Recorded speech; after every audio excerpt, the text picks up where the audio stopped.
In 2020, as the world slowed down due to a global event, I decided to explore national parks and camp out. I loved backpacking and camping, and this was a good chance to do it. One of the places I went was a quiet creek in Rocky Mountain National Park, Colorado. Before this, in 2019, something bad happened with my job that hurt my name, and many people were very angry with me. I had to move, get a new phone, and quit my job because many people lost money because of my mistake. People kept sending me mean and threatening messages from unknown numbers. For a while, the messages stopped, and I was happy that people seemed to forget about it. I wasn't working then and was taking time for myself, which is why I was visiting parks. I drove 3 hours to the park, parked my car, and hiked to the creek. No one else was there, probably because of the shutdown, and it was still winter, with a thin layer of crunchy snow on the ground. The creek was flowing and peaceful, just what I needed to relax from life's worries. I found a spot away from the path to set up my tent, gathered wood, made a fire, and cooked some food. After reading for a bit, it got dark. I turned on my headlamp, lit a joint, and started smoking. Suddenly, my phone buzzed with texts from a strange number. My heart jumped because I knew this thing was starting again. The messages were from a number in Connecticut. The first text asked, "How's your camping going, buddy?" The next said, "It's beautiful out here." And then, "I see why you came up here." I immediately replied, "Who is this?" The idea that they were near me made me very anxious, especially with the effects of what I was smoking. I felt super paranoid and looked around the darkening woods. I grabbed my handgun from my bag to feel safer. Usually, I'd put out my fire for the night, but being in total darkness now scared me. I got into my tent and looked at my phone, waiting for a reply that didn't come. Minutes passed, and I just wanted the feeling of the weed to go away. I tried to read my book with my headlamp on, but my mind was stuck on the texts. I decided to watch YouTube videos on my phone to pass the time since I wasn't ready to sleep. I was even watching a murder documentary, which was a strange choice for the situation. Then, I got another text, a reply to my question. "Doesn't matter anymore." My heart pounded again. I texted back, "How did you know I'm camping?" But got no answer. The worry grew. Was it a joke from a friend, or were the people who bothered me before back? The thought of how they knew where I was camping really bothered me. I spent an hour watching videos, and the fire outside slowly faded. In winter, the woods are usually silent when there's no wind or bugs. When my video stopped, the silence was deafening.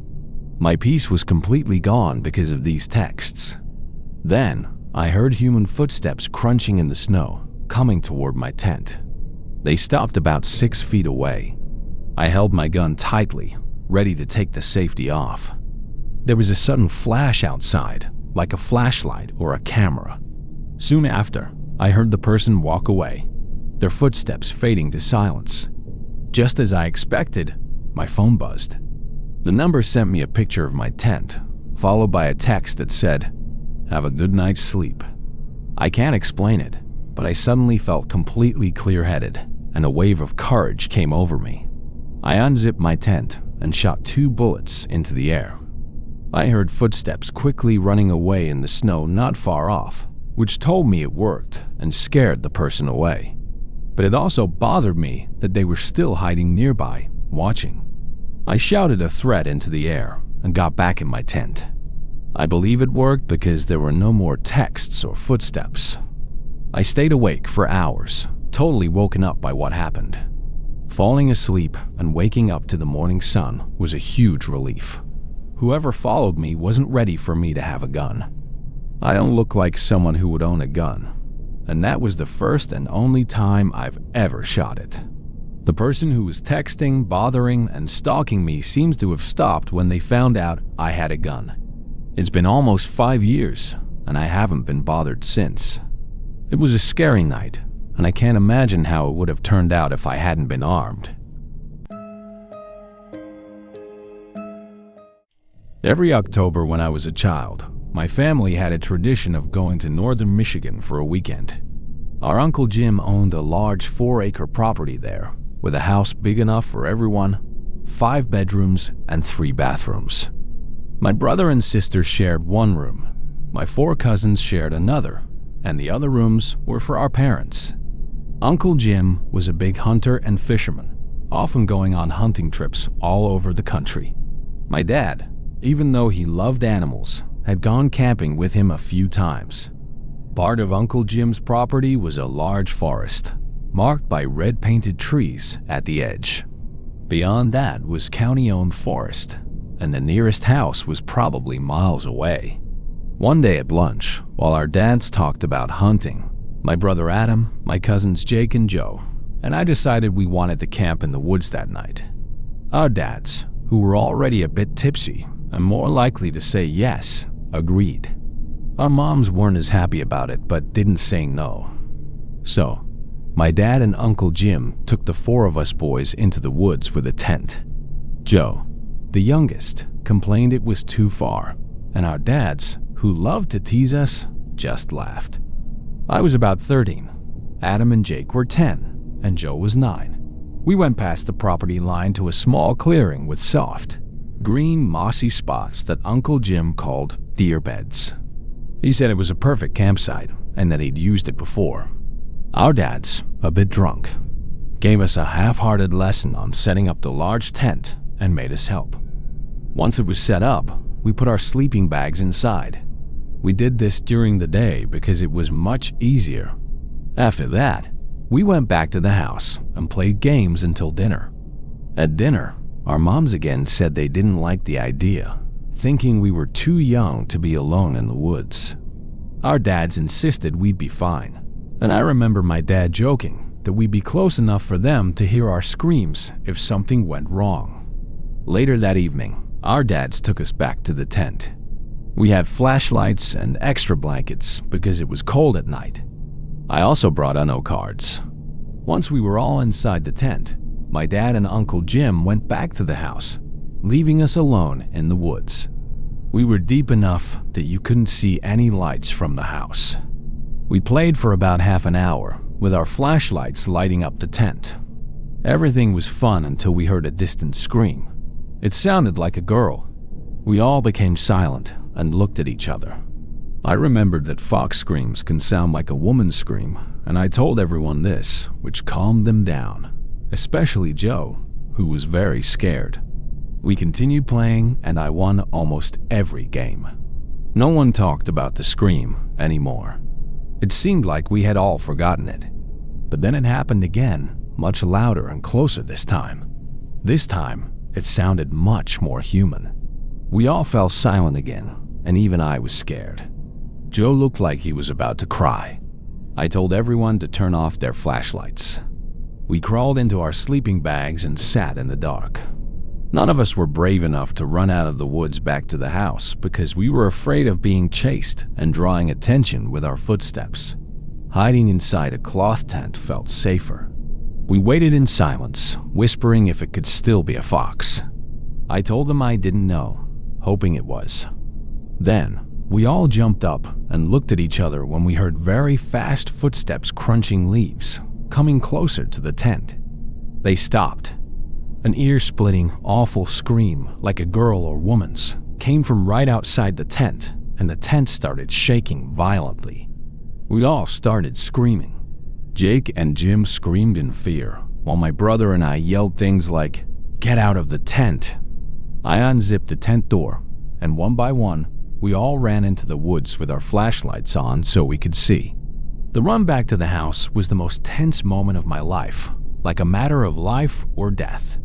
We made it to the property, still screaming, and our whole family was already outside. All 4 of us got back safely. We explained the screams and the shaking tent, and they were all shocked and horrified. Then I noticed our cousins Jamie and Christina and my sister weren't outside. I accused my dad and Uncle Jim of sending one of the girls to scare us. But when they showed us that the girls were already in bed, it was clear that someone we didn't know was out in the woods.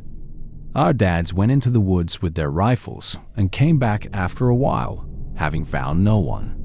The next day, we all helped bring the tent and other things back to the house. You can guess that we never camped in those woods again. We didn't even play outside after dark anymore. After such an experience, what kid would? My guess is as good as anyone's as to who was outside our tent and why they did what they did.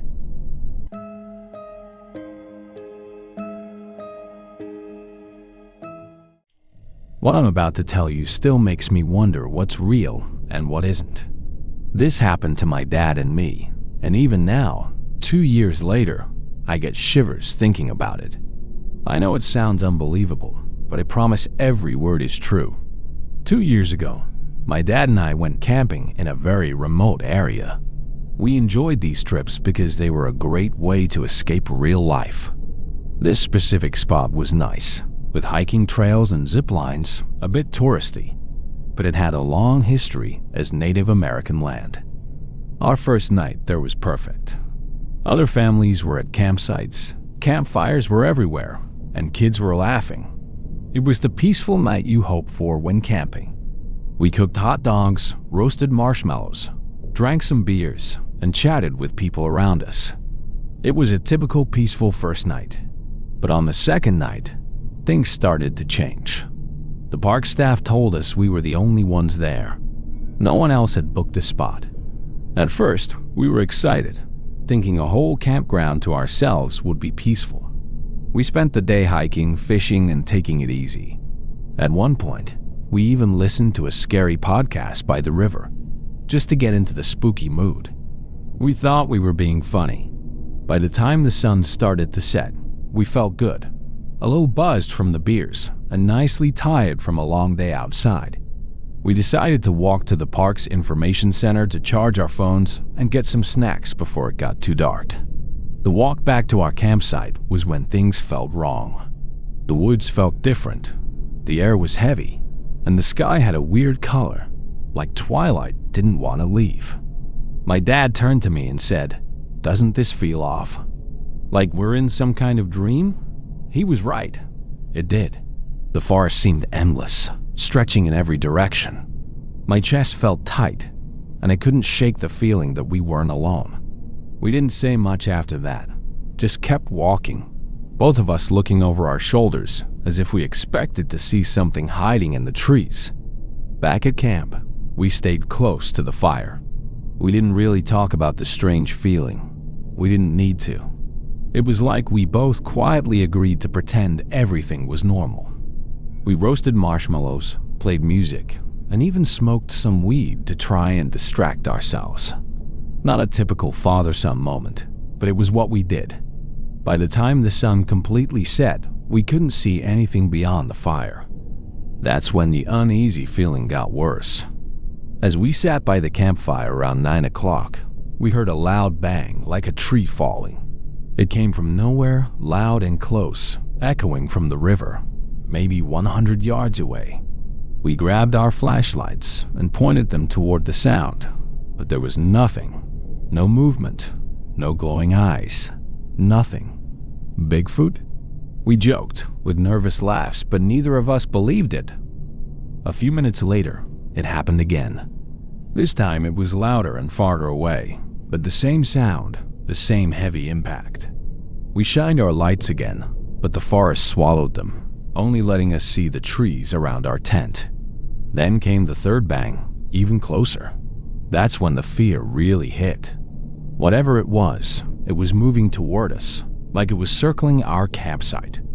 Before we could even think, the fourth bang happened about 20 yards away, maybe closer. That's when real fear and adrenaline kicked in. Any high I had from the weed was gone. My dad turned to me with wide eyes, and I could see the fear in his face. We agreed to get in the tent. We quickly threw the last of the firewood onto the fire, hoping the flames would scare off whatever was out there. Then we scrambled into the tent, leaving everything else behind. I ran inside the tent and dropped flat on the ground. My dad moved a little slower, right behind me. Just as he was getting into the tent, the loudest bang happened, so close it felt like the ground shook. My dad froze, staring out into the dark. I said his name, grabbing his attention as he stared in shock. Then he quickly jumped into the tent. He muttered, "It's standing there." "What's standing there?" I asked. "I don't know," he said, his voice shaking. It was like a wall of darkness. He sat by the zipper, and I buried myself under my sleeping bag, trying to move as quietly as possible. He sat there, holding the only weapon we had, a small, practically useless knife. Then came a strange vibration noise that's still hard to explain. It started low, like a hum, but it wasn't just a sound.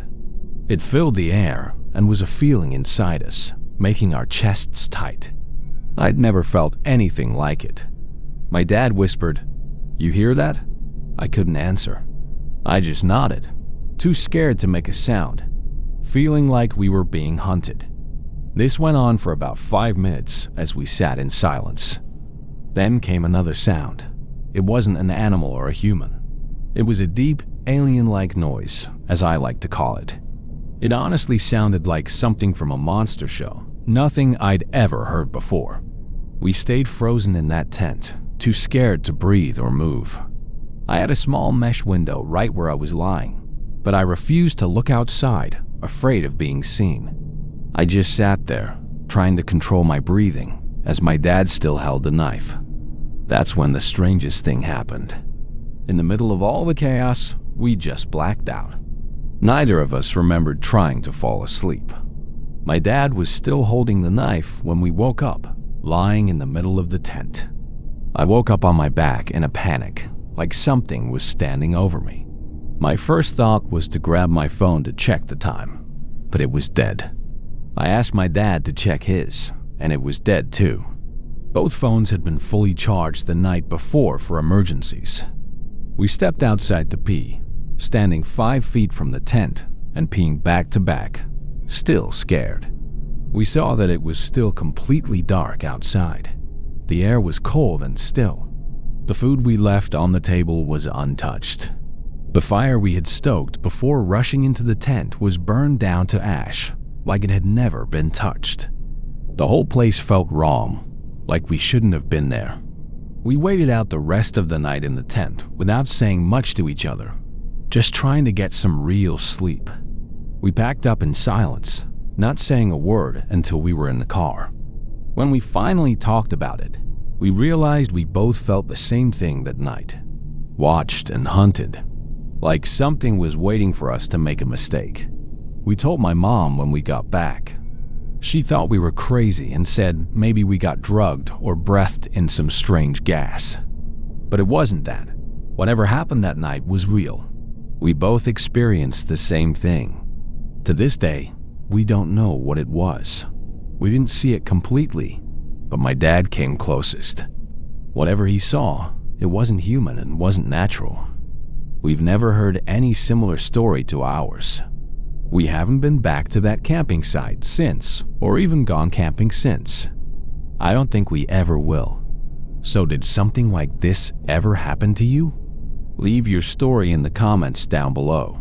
And if you made it till the end, thanks for watching, and don't forget to subscribe and hit the like button.